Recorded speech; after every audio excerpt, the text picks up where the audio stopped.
Hello and welcome. I'm Jason Wilcox. I'm going to do a series of videos on stress management and some specific stress management that you could be using during COVID-19. In this video, we're going to go over, first off, what is stress? How do you recognize it? What are stressors during COVID-19? And what are stress management techniques to deal with the stress? So first off, what is stress? And a lot of times people don't realize there's a good stress and a bad stress. Good stress can help you avoid danger or meet deadlines. But then there's this other stress. There's the negative stress. Now, stress in and of itself is a feeling of emotional or physical tension. It can come from any event or thought that makes you feel frustrated, angry, or nervous. Stress is your body's reaction to a challenge or demand. Now, if you notice, I underlined that certain part about it being a reaction.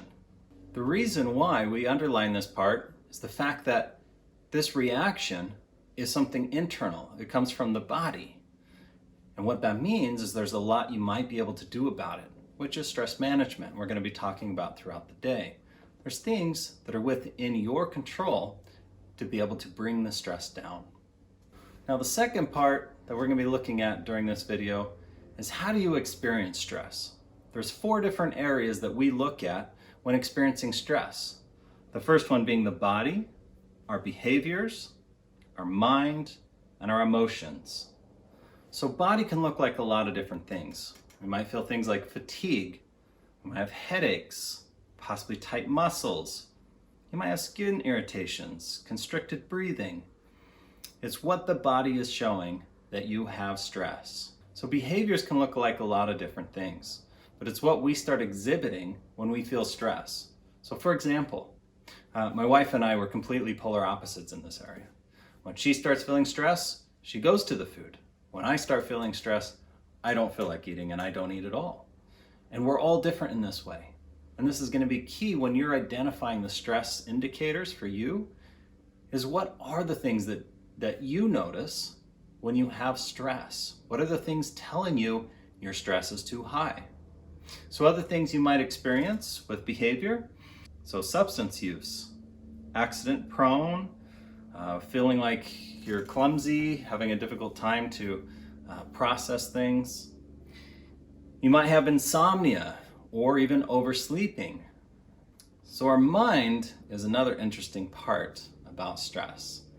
Now, the mind's fascinating because of all the different aspects of what happens in there. So first off, if we start looking at the brain itself, when the stress starts going up, we know that the frontal lobe starts shutting down. And the frontal lobe, that is where our impulse control, our decision making, when that shuts off, that's when we start doing things we regret ultimately, or potentially. So within our mind, we might start worrying, we might feel indecisive and have a hard time making decisions. We might feel more negative or even foggy thinking, that it's really difficult to be able to come up with what I was thinking about. You might find that you have hasty decisions or impaired judgment. Remember, that's because our frontal lobe's shutting off. And so we're moving into a different part of our brain that we're using that's going to make those things happen. The next one is our emotions. Now, emotions, we might feel things like decrease in confidence. We might feel apprehension or depression or irritability or an indifference. Now, some of these might blend into others, like in irritability. We might feel and have an emotion of irritability, and then we might express it in our behavior and become irritable with others. So there's lots of different ways that our body, our mind, our emotions, our behaviors are going to say, hey, you have too much stress. Now, this is key if you're going to be good at stress management. This is where I start with anybody trying to help them understand what to do. So knowing the indicators of stress for you is going to be critical. And it's going to be really important that you get really good at identifying the most subtle things that are happening when stress starts going up. Because if you don't identify when your body and mind are telling you, hey, you got stress, it's very difficult to start doing stress management.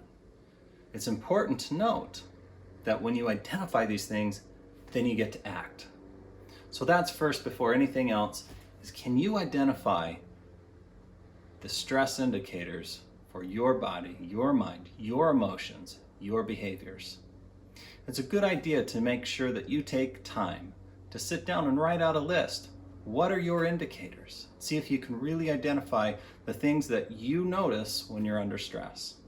So our next area is talking about what people are feeling stress about right now. These things can look like not being in school, not being able to socialize or being around others. It might be the fact that it's difficult to process what's happening right now in the world with so many people. People are getting sick, people are dying. This is a highly stressful time. This is something that we've never gone through in most of our lifetimes. This is a pandemic that's hit the whole world. So it can be very stressful. People might be losing jobs. They might know loved ones that are sick or that might get sick and they get worried about them. But the stressors can be a lot of different things. And it's important to note that it's okay to be human and identify what is a stressor for you. What is causing that stress? What are the things that you know are stressors for you? And this is important because the more you have stress and the longer it sticks around, the more likely it starts doing damage to the body. You might have problems with muscle aches and tension, your mind struggling, right? All those physical things we talked about earlier. But over time, it's kind of like a rubber band. And the farther you stretch that rubber band, the tighter it gets and the more likely it can snap, right? What we want to do is keep that rubber band nice and flexible. You might have stress, but you bring it back down. And we want to work through that. We want stress to be able to bring itself back down and work itself out of the body. So, in this video, we're going to talk about Face COVID. It's a model by Russ Harris at thehappinesstrap.com. Now, Face COVID is an acronym. The F equaling focus on what's in your control. Now, this one we're going to go into even more depth on the next video, so I won't go too far, but it is critical when you are trying to face stress that you focus on what's in your control. So for example, it's kind of hard sometimes when you have something that's so big like this pandemic. But we can make a comparison. And Russ does this really nice job where he talks about some boats in a bay or a harbor. And if there's this big storm coming in, this might be stressful to the captains. They can't necessarily control the storm. What they do have control over is what they do with the boats. So they can tie them down, they can anchor them, or whatever is needed to be able to keep the boats as safe and secure as possible. So that when the storm comes through, more than likely, they will be okay through the storm. It's the same thing. If we have something like a pandemic or other big life-changing events that can happen outside of this pandemic, what we want to focus on is what's in your control, not what's out of your control. Because the more you focus on what's out of your control, your stress is going to go up, frustration level is going to go up. So when you go in and you focus on what's in your control, your stress is going to come down more. It's not going to necessarily get rid of it. That's why we call it stress management. But it can help lower it and it can help make it manageable.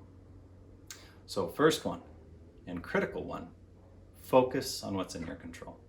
The A in face is acknowledge your thoughts and feelings. I like to think of this as being compassionate to yourself and being non-judgmental. Now, non-judgmental means stop thinking of things of right and wrong. Just think about what the outcomes are. Think of it as it just is, right? Go into thinking about your feelings and thoughts as the curious scientist. We're not going to put the judgment on it. We just want to explore what's happening, right? What's happening inside. A simple way to do this is just to name them. So you can do things like say to yourself, I'm noticing anxiety. Or, oh my goodness, I'm having grief. Or there's my mind worrying. Or I'm having a feeling of sadness. I'm having fear about getting sick. What you're doing is you're just naming what the feeling or thought is inside. Instead of trying to judge ourselves over it, you're just noticing it. You're being that curious scientist. So that's the second step, is that you're just noticing with compassion and non-judgment your thoughts and feelings. So third, the C. The C is come back into your body. I like to think about this as like ground yourself. And not everybody knows what grounding is. I had a supervisor once who was mentoring me. And while she was talking to me what she does when she has patients or clients who become high anxiety, she'll notice that the anxiety will start going up, and she had this big, very dense, heavy, smooth rock in her office. And as soon as the client would start going high anxiety, she'd just take that rock and place it on their lap. And that client would then start coming down. It would ground them. It'd bring them into the moment. And that's what's key, right? We're just grounding ourselves, being in the moment. We can do things like slowly pushing your feet hard into the floor, or slowly straightening up your back and spine. If sitting upright and forward, we can slowly press our fingertips into each other. Slowly stretching your arms or neck, shrugging your shoulders. If you've ever heard of tapping, you can do tapping, where you can tap certain spots on the body that have been shown to be able to bring you back in. Now, an important piece of this is that you're not trying to escape. You're not trying to get away from things. What you're doing is you're just noticing what's happening. Okay, so don't try to escape. We just want to nudge in. We want to ground ourselves and just notice. The last one, E. This is engage in what you're doing. It's basically like being mindful. So we want to be aware and mindful of what's happening now. And there's certain ways that we can do this. So if we're feeling our stress and we're in the middle of an activity, our stress might start disconnecting us, or moving our mind away to the future and the scariness of what might happen that we don't know. What you're wanting to do is maybe take a moment and just look in front of you and identify 5 things that you notice.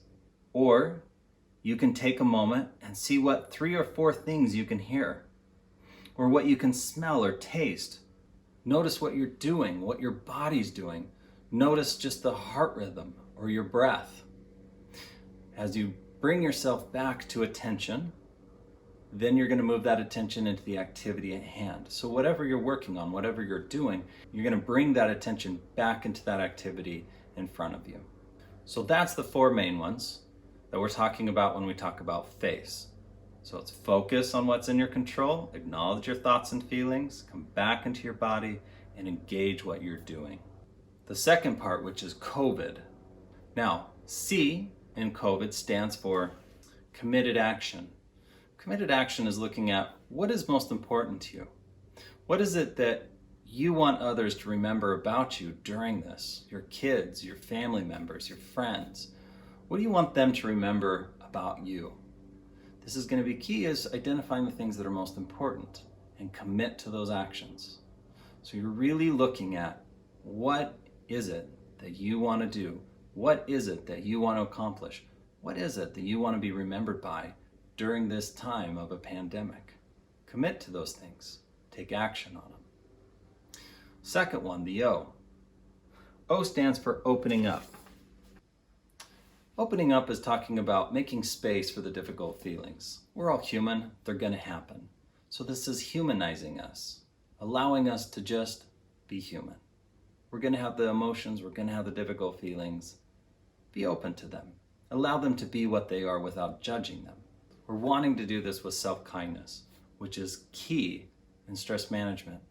If we're being really negative and harsh on ourselves for just being human, it's going to make it so much harder to connect with others, to keep our stress low, and to be able to accomplish the things that we want to accomplish and be effective. So one way to be able to do this is to look at yourself from a third person point of view. Take a moment and just think, how would I treat my friend if they have the same feelings or thoughts or emotions? How would I treat them? Normally, we're going to be very compassionate and empathetic to our friend or our family member that might be having the same feelings or fears or difficult feelings. So how we might respond to our friend or a family member, someone we love, see if you can respond that way to yourself. So be compassionate. Treat yourself with kindness. It's key when we go through stress. Our next one, V for values. This is identifying what is the most important thing that drives what you do. Sometimes when we're in the middle of stress, we let go of what's going to be really important. We let go of the things that really drive our integrity.